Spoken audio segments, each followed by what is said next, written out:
April 7th, 1976.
To salute the Japanese tonight, a nation known for its ingenuity.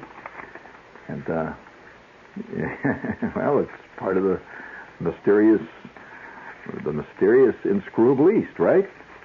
And we are part of the mysterious inscrutable West. To the Japanese, we are very inscrutable. Oh, absolutely. I remember one time being in a Japanese department store, and they had this dummy that would greet you as you came in. Yeah, that's right. They had a mechanical dummy. You know, like the kind that Walt Disney has at Disney World? You know, that is a dummy that looks like Abraham Lincoln, or a dummy that looks like George Washington. You ever seen those things? They're fantastic. You know, they're all transistorized, and they move, and they give speeches and all that stuff, and they walk around, and they sign the Declaration of Independence and all that sort of thing. A little spooky. But you come into this Japanese store, see, and they got this dummy as you come in. And the dummy stands there and greets you. And bows. He's dressed like a floor walker. You know, they used to have floor walkers in department stores with the dark coat, with the flower and the lapel, see? And he's got this snappy foulard tie and an elegant white shirt. And he bows as you come in. He goes, "Hola, sayonara, hola, sayonara." He just keeps bowing, and of course, as the people come charging into the department store, they bow to him. You know, bow, and he is greeting them. So inscrutable. I see the day, though, when they're going to have mechanical dummies that work in the complaint department. In fact, I suspect there are some mechanical dummies that work in the complaint department, and you get no further ahead with them than you do with any average mechanical dummy. You complain, the dummy says, "Well, you'll have to fill out the form." And you say, "Well, look at this thing. Look, I got my hand caught in it. I can't get my hand out of it. And this thing is supposed to work. Look, my hand's caught." "Well, you'll have to fill out the form." "But look at my hand. I can't get my hand out. And what am I going to do?" "Well, you'll have to fill out the form." "Well, you'll have to fill out the form." "Well, you'll have to fill out the form." "Well, you'll have to fill out the form." The Stepford wives are with us. Bum, ba-dum, bum. We also have to salute the Japanese for another thing. You know, the Japanese, a toilet tissue company in Japan, has worked out a fantastic new device for the Japanese to learn English. On every sheet of the toilet tissue that they have in Japan, they have an English word written, and underneath it, its Japanese counterpart. So you can learn the language all the while. Well, would you please? Bring it up. That's it. Bring it up. So the good folks out there, you know. What-a-doo-doo-doo. What-a-doo-doo-doo.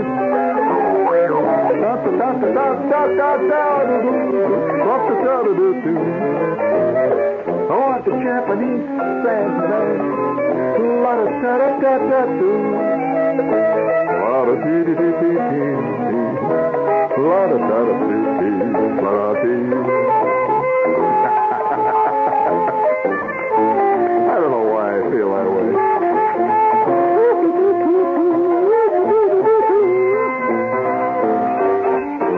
Hold it there. Oh, that's stupid. That's stupid. That's terrible. I think the reason that I'm acting like this is very bad. I'm very bad tonight. I'll tell you. I never forget. I was hit by a sudden realization today. I go into the bank, and I go down. You've gone to the bank occasionally, haven't you? Every time you go to the bank, you know these cameras are going. You don't know this. They never say it, but the cameras are going all the time. See. And do you take stances and stuff when you come into a bank so that you look good in the camera? You stand there, you fling your arms out, you walk straight.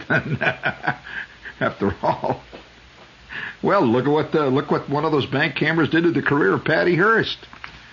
I mean, that film. She listen. They got more footage out of that film, for heaven's sakes, than anything Robert Redford ever did. I was on every newscast in the world. And she looked quite good in it. She moved real good in that thing. A little jerky, but she moved okay, And so I'm always careful when I go into a bank. I make sure that my makeup is, I'm stage makeup. I never go into a bank any longer without putting on decent makeup. And, sure. And I put my shades on, look very cool. Very cool. And I move good when I go in the bank there. So I went to the back of this, and I'm walking along there, moving real good, stage, moving. I keep giving him my good profile, see, because I suspect I know where the camera is. It's hidden behind the picture of our founder. I go to one of the very few banks, our founder. Well, there's almost every place there's a guy called our founder. And I go to one of the very few banks, I think, of any place in the country that's named after a writer. Yeah, named after a writer. You thinking about that? Who is that, huh? Chase? Well, I realize that there was a mystery writer named Isadora M. Ploutworthy Chase who wrote these elegant mysteries in England, but that's not the one I'm talking about. I know. What bank is named after a writer here in New York? That's correct. Of course, you got it right. I'm sorry, Ronnie. You're right. Irving. And the writer, of course, was Seymour Irving, who was a columnist for The Village Voice back in its early days. He wrote a thing called The Village Lout. No, it was The Village Square. What was it? No. All right, who was the writer? Washington Irving. And Washington Irving was known for creating what character? Right, the Headless Horseman. The Headless Horseman. And, yeah, did you see the stamp they had about the Headless Horseman? They had a great stamp here a couple of months back of the Headless Horseman riding through the night with the moon standing up above him. I mean, I suspect that we're going to have a stamp eventually commemorating King Kong. Great characters. Why not? That would be a great stamp. A King Kong stamp. How about a Tarzan stamp?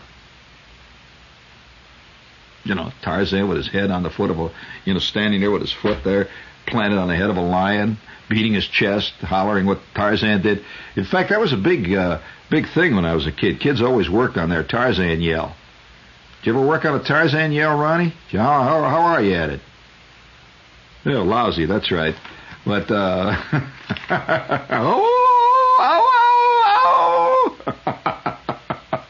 well, now, you see, the Tarzan yell also was, you realize, in the original Tarzan stories, for those of you who never read Tarzan but only saw him in the movies, you must realize that Tarzan was very different from the way he was presented in the movies. I'm talking about the book Tarzan. First of all, that yell that Tarzan gave was always a yell of victory and warning to all the other creatures of the jungle that Tarzan, the man animal, after all, he was part man, part animal, or he'd been raised by what? Tarzan had been raised in the jungle by what as a baby? Apes, correct. And he didn't even know what man was like, he didn't know any mankind. And he had all the strength of the giant gorillas, you see. He was tremendous. And Tarzan, when he was fighting, for example, with one of the great passages, I will quote, Tarzan stood over his fallen foe as the great lion breathed its last. And as the lion expired in the hot, fetid jungle, as the great killer beast slowly died. You'll give me a little echo chamber on this if you can. I'll give you the cue for it. Tarzan placed his foot on the dying lion's head. He flung his head back, and the dreaded ape-man's cry, the cry of victory, and the primal cry, warning all the other beasts of the jungle that Tarzan, the ape-man, had killed again, rang out.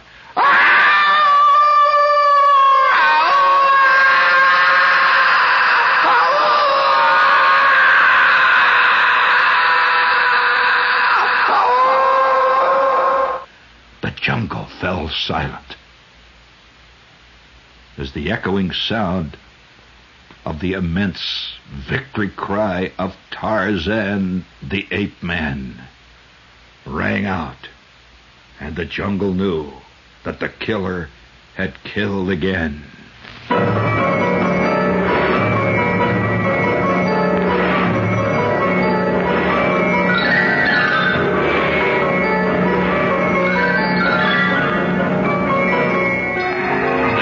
Tarzan the ape-man took a stone knife from its scabbard, and as the jungle fell quiet, he ate of the still quivering flesh of his fallen foe.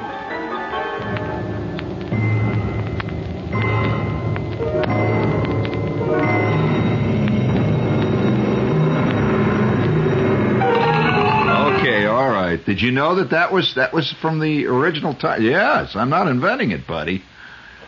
Tarzan was something else. All right, I'll ask you another question then, if you're a Tarzan freak. Tarzan, who was Tarzan's father?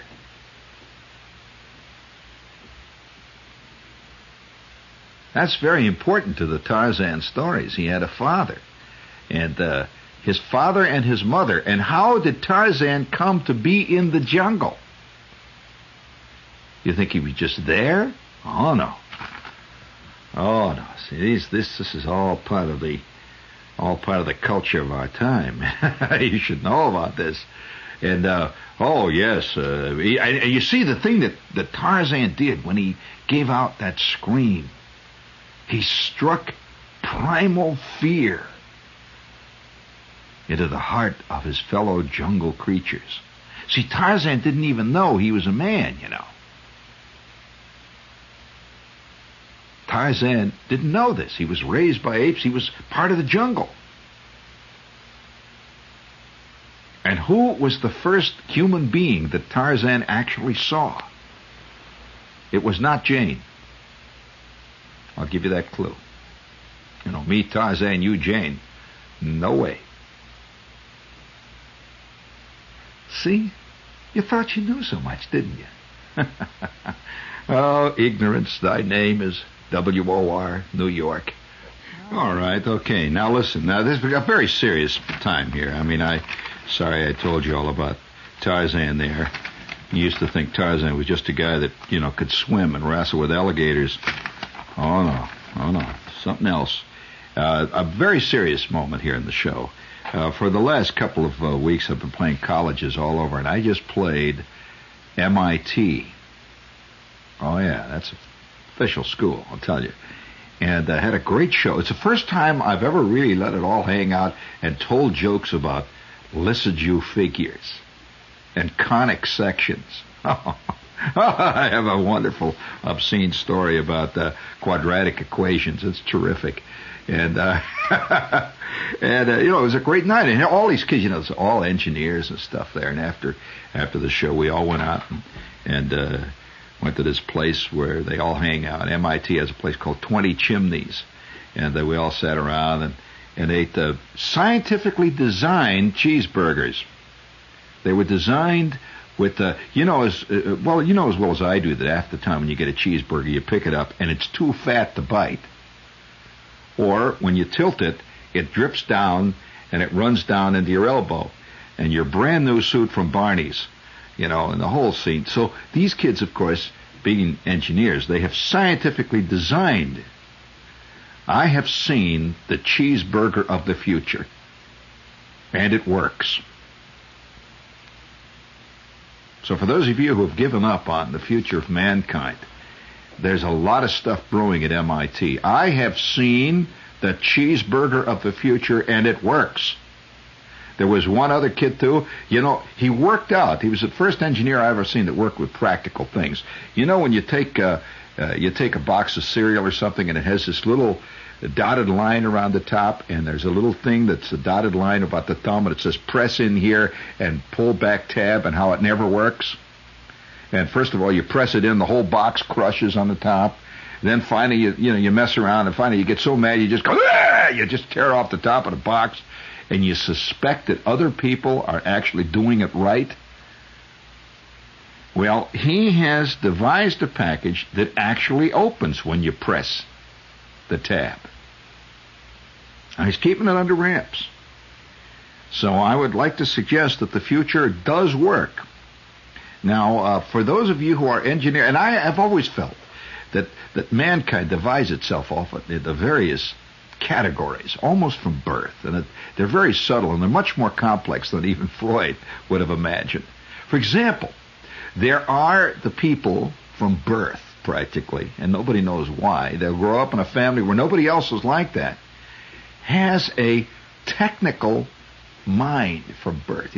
There's certain kids that say they wonder how a doorbell works. Now, there are other kids who just not only couldn't care less, but, they hardly ever use the doorbell. They just kick the door. And I can't explain how I got to be that kind. But from the time I was a little kid, I was into that stuff. I really was. My kid brother, no interest whatsoever. No interest whatsoever. I'm very proud to say that I was one of the first kids in our neighborhood to burn a hole in the living room rug with a Gilbert chemistry set. Absolutely. And doing experiments that were not in the book. They give you this little book with the chemistry set. You get chemistry set number 12, the one where you can make salt, or you can make this, you make all these various, you can change blue water into orange, titration, and you take a litmus paper and dip it in, and you run these experiments. Well, I went beyond the book, and the next thing you know, the rug is on fire. However, I never stopped from that time on. I can't help it. I'm a gadget type. I look at an electronic clock. My hands itch. The Heathkit syndrome. I mean, it takes a certain imagination on the part of a guy to want to build his own color television set. With associated videotape recording facilities. It comes with a Chinese modern plastic bar, the whole thing. And, of course, he could just as easy go down and buy it, see, but he wants to build it. And the exciting one is when he plugs it in. And then after the fire department is left, and everybody's calmed down. Oh, these are exciting moments. And I would like to salute a guy. Now, when I was a kid, I used to sit in the back, for example. I remember... Did you ever remember sitting in class when you were a kid and you'd hear something said by a teacher, And you would say to yourself, well, then why don't they do such and so? Well, I'll give you an example. I had this teacher who taught science. You ever have a science teacher when you were kids? Science, see, that's 8th grade, right? So there was this teacher named Miss Bailey who taught science. And, she looked like, I'll tell you who she looked like, a little bit like Mrs. Bunker of Archie Bunker. She was a nice lady. And Mrs. Bailey taught science. And we had this science workbook. It was a blue book. And it had stuff like gravity. There'd be a whole chapter on gravity. Then there would be a chapter on chemistry, the world of chemistry. And, of course, it had a periodic table and it discussed the elements. And, very simple science. And so one day, Mrs. Bailey was up there, and she was one of these nice ladies, she says, I don't know how the hell she ever got to be a science teacher. She was totally unscientific. But there she was, nice lady, so she had jiggling jowls. And so one day she's up there in front, see, and she says, we were in the chemistry section. Now, this was just a one-semester course, and we covered the whole world of science in one semester, just sort of thing. So she says, now, boys and girls, you all know that when you burn, say, a piece of wood, and the piece of wood is burning, this is called oxidation. And the oxygen in the air combines, and the flames burn up the wood. Now, merely what we are doing is changing one form of energy into another.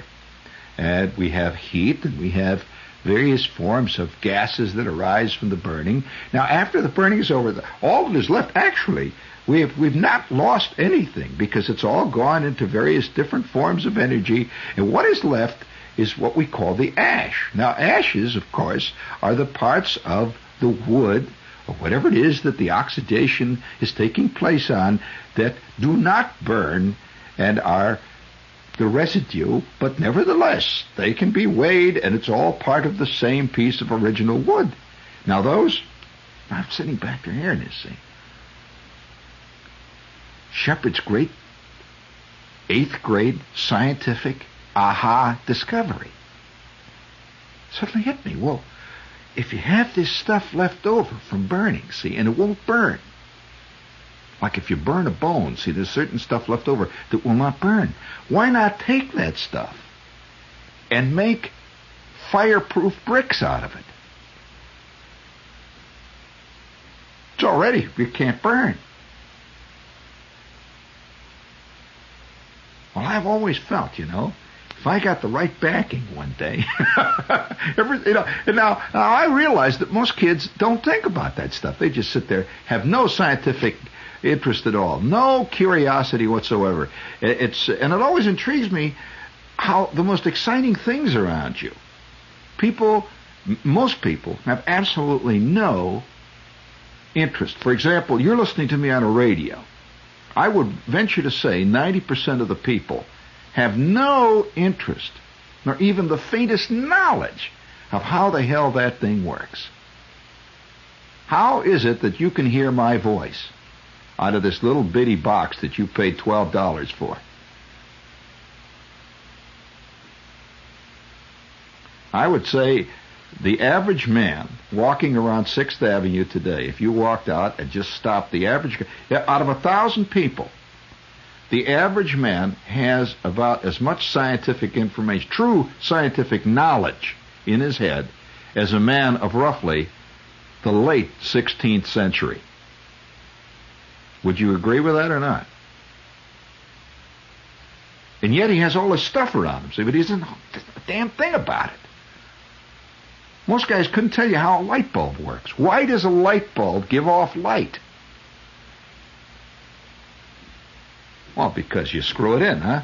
You turn on the electricity, right? Well, see, no interest whatsoever. And people, when you ask people these things, they just sort of look at you like, well, who cares about this? And that is beyond me. I mean, the average person does not know why an airplane flies. What keeps an airplane up?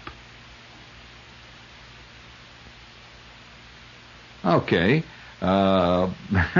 All right, I'll give you another one. Why does a car go? Or you said it was because of a motor in it. Well, wait a minute. What makes the motor work? In other words, does the average person have any concept of what the internal combustion is? And for that reason, of course, we can have all kinds of charlatans come around, because most of us have no knowledge whatsoever of science. And charlatans can take advantage of this, of course. And since the average man is both, on one hand, impressed by science, he's also afraid of it. See, man is always afraid of anything he doesn't understand. Fear comes from not understanding. And so the average guy's really scared. They're going to put this atomic power plant, and we're all going to blow up. He has he confuses atomic power plants with atomic bombs. That's like confusing your radio, because it's got electricity in it, with electric chairs. But this is easy enough when you don't know any. It's grasping constantly. And I would like to salute a guy tonight. You've heard about the Guinness Book of Records. And, almost everything in the Guinness Book of Records is kind of stupid, like who could eat the most prunes in one given hour. Takes no talent to do that, just a big trap. And, an endless supply of prunes. And then there'll be a Guinness Book of Records, the guy that can jump up and down on 1 foot the longest, really stupid. But did you know that there is a Guinness Book of Records that a guy is going for that takes real talent? Real engineering talent. And for those of you who are into engineering, I want you to listen to this. A Michigan man is shooting for a place in the Guinness Book of Records. Some guy out in Michigan. And listen to what he's doing. If you have got something heavy that you want lifted, Dixon Smith, who is an engineer, by the way, is the guy that's got it. Smith is an engineer, lives in Muskegon, Michigan, and he has invented, now listen carefully to this. Don't turn off and say, oh, this is dull, I'm not going to listen. Listen to what he's done. He's invented a contraption that will move anything in the world, or out of it for that matter. Smith says that his device can lift the weight of the earth 729 billion times over. Did you hear what I just said? He's invented the thing that can lift the greatest weight. No, he's not crazy. No way. Oh, no. Listen carefully to what he's done. Smith, see, that's the person who doesn't have any knowledge of engineering would say, oh, that's crazy. Not so. No way. Smith says his device can lift the earth 729 billion times over. Unlike the ancient Greek mathematician Archimedes, you remember Archimedes' famous line, give me a place to stand and I'll move the earth? All Smith needs is a 120-volt electrical outlet. That's for the power of the electric clock motor that runs his machine. Smith designed and built this steel and plexiglass contraption in his home workshop. He worked on it for about 10 years using $70 worth of materials, and it consists of 35 simple gears, some springs, and a motor. Now listen carefully. Smith says that his invention has no useful purpose whatsoever, but he believes it could easily get him into the Guinness Book of Records. Because there is if you have a Guinness Book of Records, look this up. The slowest moving designed mechanism in the world, and it's in the book, is a clock in the town hall of Copenhagen, Denmark. That's the slowest moving mechanism in the world currently. It takes 25,700 years for the celestial pole motion of the clock to complete a full circle. 25,000 years to go in a circle. And that's a clock that's in Denmark, right? Smith says this is child's play. His gadget will set 2 world records right from the start. Quote, it is the slowest moving design mechanism, and it's got more torque than any other instrument in the world. Now here's what happens. The first gear, see, he's got a motor in there. The first gear revolves at 3,000 RPM, 3,000 revolutions per minute. That's the first gear. And each successive gear moves 15 times slower than the one preceding it. See, they're all gears, right? The 11th gear, then, makes a complete turn every 24 years, Smith says.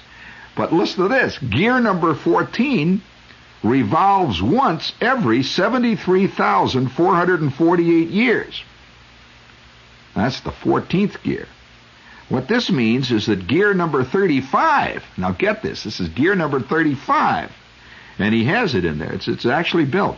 That gear will complete a revolution once every 46 octillion centuries. Now, this is all mathematically true. They're not kidding at all. Smith figures that the 25th gear has enough torque to lift the weight of the Earth. That's the 25th gear. And gear 35 has 729 billion times more torque than gear 25. Fantastic part. Now, torque, of course. We're not going to go into a technical description of what torque is. But here's a guy who... now, that kind of thing would interest, I would say, roughly one person out of, give or take, probably 10. I can't imagine Howard Cosell being interested in that. But the idea of designing a machine where a gear revolves once every 40 octillion years, and it is still, it is actually moving. If you took a very, very slow motion micro photograph of the gear, you could actually see that it was in fact moving.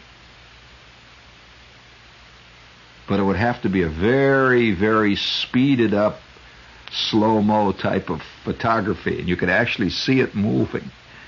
And this is totally useless. But it's just like, almost everything else we do. I mean, let's face it. What is Roy White's batting average worth? I mean, isn't that fairly useless? What is Tom Seaver's ERA? Isn't that fairly useless in the cosmic scheme of things?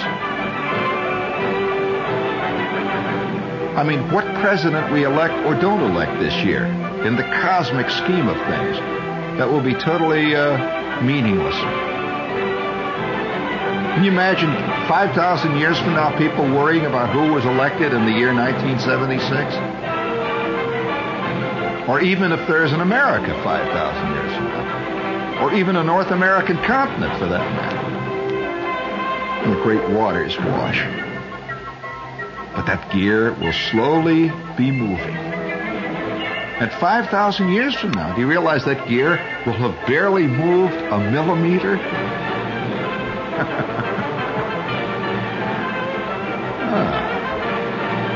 Well, I mean, useless, right? But after all, I have a friend who collects bird whistles on tape. Oh, yes, he's got a very rare woodpecker that he collected in a Jersey swamp on tape. Sounds like somebody dropping a book off an end table. He listens to it hour after hour. I know another person who loves Baskin-Robbins pumpkin ice cream cones. I know another guy who tried to eat all the Slim Jims in Newark, New Jersey one night. Didn't quite make it. Because, you see, he was washing each one down with one finger of Jim Beam. Got pretty exciting around about 3 in the morning.